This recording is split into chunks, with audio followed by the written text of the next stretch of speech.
Ano to? Ano to? Itaw gali-gali. Puldapper. Puldapper. Magbibiyahe kami ngayon. Punta kami sa cemetery kasi magsisindi kami ng kandila dun sa papa ko. Ayan. Hindi naman niya birthday, hindi din niya death anniversary. Kaya lang, lagi akong nanaginip sa kanya. So, maybe gusto niya dalawin ko siya. Ayan. So, ito yung outfit natin dahil sobrang init. Samahan niyo ako magbiyahe today. Hello! Naka-bonnet. Okay, bye. See you later.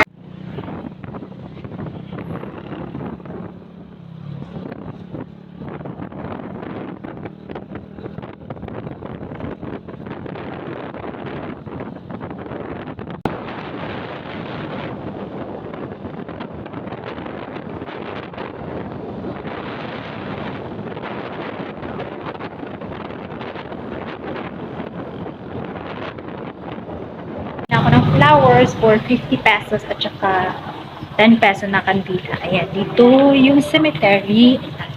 Laki na cemetery nila o parang bahay na.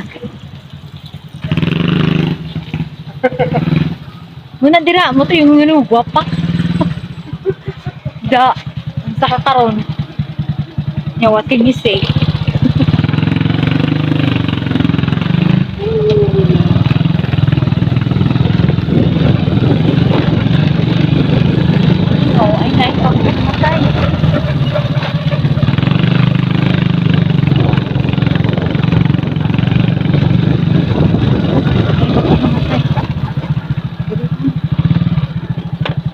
Oh, matanilaw.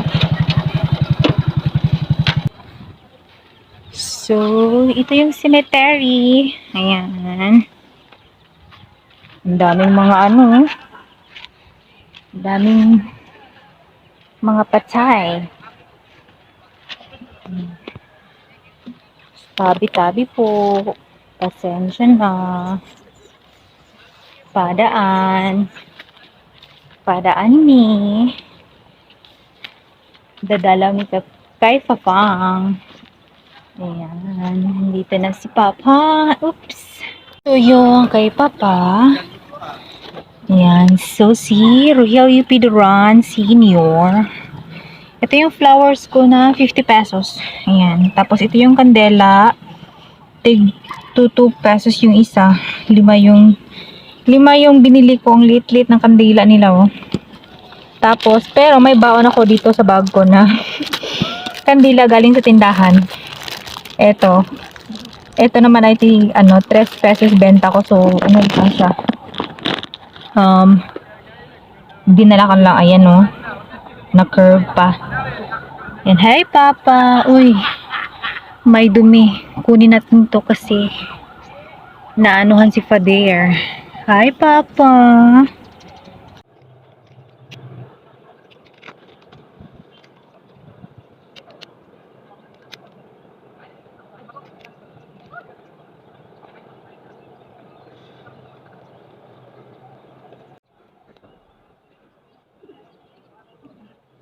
Hi, Papa.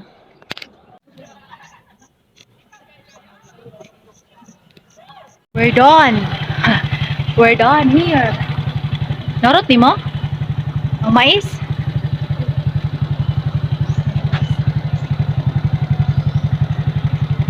Kain ng mais. Gahi dili.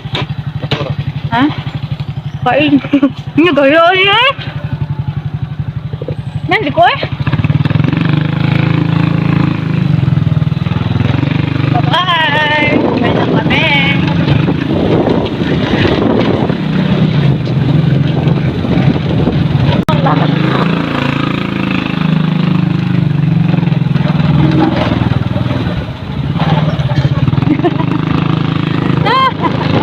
Ano, ha? Sino ka dyan? Maganda kayo. Okay na. Bye! See you later! Sa bahay. Guys, andito na kami sa bahay from cemetery. Kaya nagsindi kami ng kandila doon. Bumisita kasi sa sementeryo tapos nagsindi kami sa kandila sa kanyang dun sa kanyang panchon. Ayan, I don't know sa Tagalog kung ano yun. Ayan, so pagdating namin dito sa tindahan is nandito yung delivery ng Ribisco at saka yung Nestle.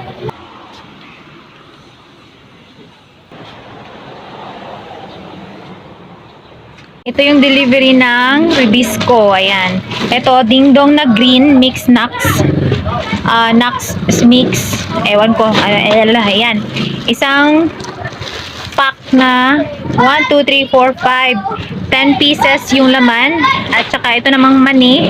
Ito yung bagong packaging ng mani nila ha. Pero actually masarap talaga to si mani. Kaya marami akong in-order nito kasi mabenta dito sa tindahan pang pulutan. Ayan. So ang bentahan ko naman dito is tatlong piraso, 5 piso. Ayan. So ilang piso? 299 per case to. Pero ano to siya? 1, 2, 3, 4. 4 case ng mani na blue. Ay happy blue at saka itong si dingdong. Wala kasing available nung sa orange at saka red, pero ito na lang. Ayan, meron din tayo ditong sa Nestle product. Kumuha ako ng 2 dosina ng Chucky. Ayan. So panel ito guys ha, sa panel kaya medyo mura.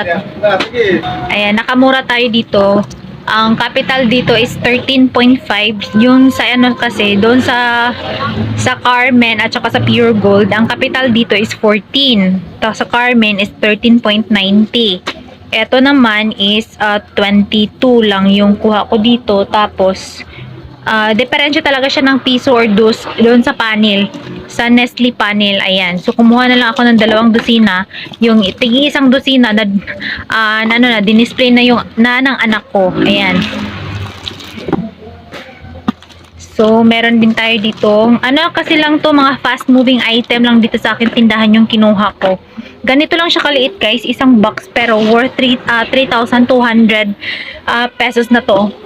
So, ito yung kanilang ito yung kanilang resibo. Ayan. Ito yung resibo. So, nabayaran ko is 3,230. Ayan guys, tinutal ko na siya. Per tie lang to ha. Yung nakasulat na itim is per tie. Ang ingay ng bata sa labas. So, nagkwenta ko na siya per tie. So, ito yung per tie niya na presyohan. Sandali lang ha. Bakit dalawa to? Ano to? Ayan. Ito yung sales invoice. Ayan. So, nang kwenta ko siya, tapos kinumpare ko sa resibo doon sa Carmen. Ayan. Yung kanilang upon checking sa sa resibo sa Carmen, yung kanilang Bear brand na swak 87.20, pero dito sa kanila is 83.90. So diferensya talaga siya ng 4 pesos, no? Ayan, mas mura talaga pag naka-panel. Tapos dito naman sa siya, sa Nescafe Creamy White na twin pack sa Carmen is 122.70, pero dito sa panel is lang ba dito? 118 ba ni? Ayan, so yung kanyang Nescafe Creamy White na twin pack is 118.48 lang yung per tie. Ayan, so tapos yung Creamy White na single naman sa Carmen is 85.25, pero dito sa sa panel is 82.38. Ayan. So, mas nakamura. Alam nyo ba, mas mura yung mas mura pala yung Nescafe original na twin pack kasi 118.85. Ay, ano nga ba? Ay, mali di ay. Oo nga pala. Ayun. So, sa Nescafe original na single is 69.375 lang.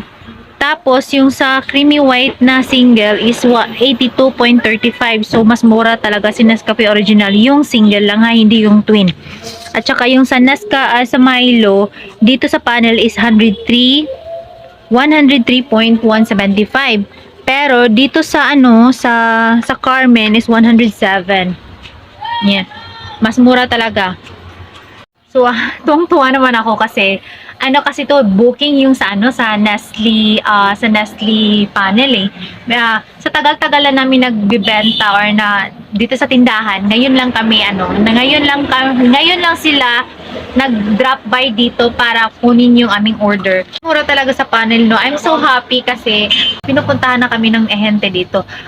Sa tingin ko bago yung ahente na yun. Hindi yung dati yung ahente na dinadaanan lang kami dito.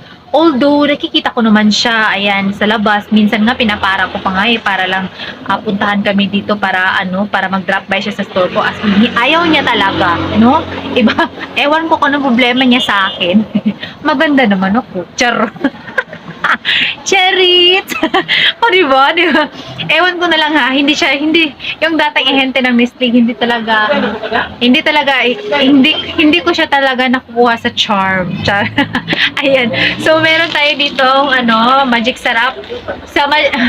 Yung magic sarap is, 60 pesos to sa Nestle panel.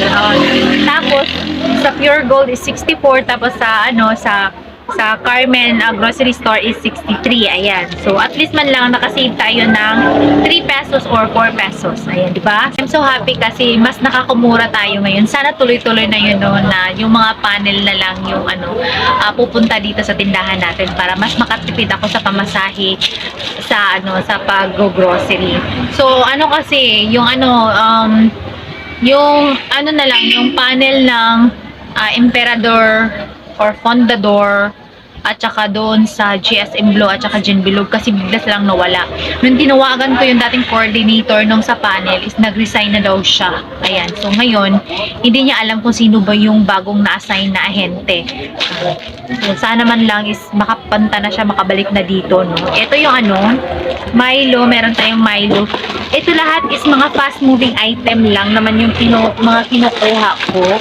Swak. Ayan. At saka itong Nestea. Tapos kape, Nescafe original at saka yung creamy white kasi saleable yun dito sa tindahan ko. Wala akong kinukuha na hindi fast moving item. Ayan. So, ang nakakaganda lang sa kanila dito sa kanilang resibo is naka-indicate yung presyo per. Ayan, so naputol tayo kasi may nagbigay sa akin ng maliit na flyers. Supplier sila ng itlog. Ayan, so Leah and Jubert, egg supplier. Free delivery without minimum purchases. Wala silang minimum purchase para mag-free delivery. Large 225. Mas mahal sila kasi yung bago kong supplier dito ng itlog na nakasasakyan is na sila 215 na yung presyo nila sa size large. So medyo mura na, di ba? Unlike before na umabot talaga ng 260. Ayan. So ngayon, balik tayo dun sa resibo ng panel is ang nakakaganda dito is naka-indicate na kasi yung presyo ng product per case. Ayan, nandito na yung presyo per product per case dyan sa may gilid. So, at least man lang next time mag-purchase tayo ng by case is may idea na tayo, di ba? Wait lang. So, ayan, naputol tayo kasi may mga bumibili na. So, that's it for today's video, guys. By the way, nag-drop by pala kami doon sa shop ni Sir Rubens Cebu, Rubens Chorizo de Cebu. Ayan, bumili ako ng isang dosina ng chicken longganisa. Ayan. So nagmahala sila ng presyo, guys. Dati kasi 28 ang yung nila wholesale price, ngayon is 30 pesos na. So nag-increase ang mahal na ng mga bilihin ngayon. At saka siya nga pala dumating dito yung si tatay na suki ko. Ayan, binigyan niya ako ng binigyan niya ako ng isang saging lakatan. Ayan, so malaki siya. Bigay lang niya. Ang bait ni tatay yun. Kasi bumili siya doon sa market. Mura lang daw doon yung per kilo, 40 pesos lang. So naisip niya ako na i-drop by dito. Hindi ko kaano si tatay ha, lang siya. Suki ko lang siya dito sa feeds. Ayan. So, binigyan niya ako. Oh my God, ang bait ni tatay. Ayan. Sabi nga nila, when you do good things will happen. Ayan. So, be grateful so that ma-attract mo yung mga blessings. Ayan. Yun yung sabi nung may nanay ng tawag namin sa kanya. Actually, siya para siyang madre na din, pero hindi yung professionally madre talaga, no? Kasi nasa nasa simbahan lang siya nakatira at siya yung nagmamanage doon sa simbahan. Siya din yung nagtuturo sa amin kung paano mag-prayer, ayan, paano novena, nung ganon. Way back doon sa aming hometown, si Nanay Pasita, ayan. So, pag nakauwi ako very soon, ibibisitahin ko yun. Buhay pa naman siya. Medyo matanda na lang talaga. Ayan. So, that's it for today's video, guys. I hope you enjoyed watching. Ayan. So, I'll see you in my next video. Sa mga viewers ko nga pala, if ever hindi ka pa nakapag-subscribe sa aking YouTube channel, please don't forget to subscribe and then click the notification bell para ma-notified ka in every videos that I uploaded. Ayan. So, thank you so much, guys. I'll see you in my next videos and crushes everyone. Bye! God bless!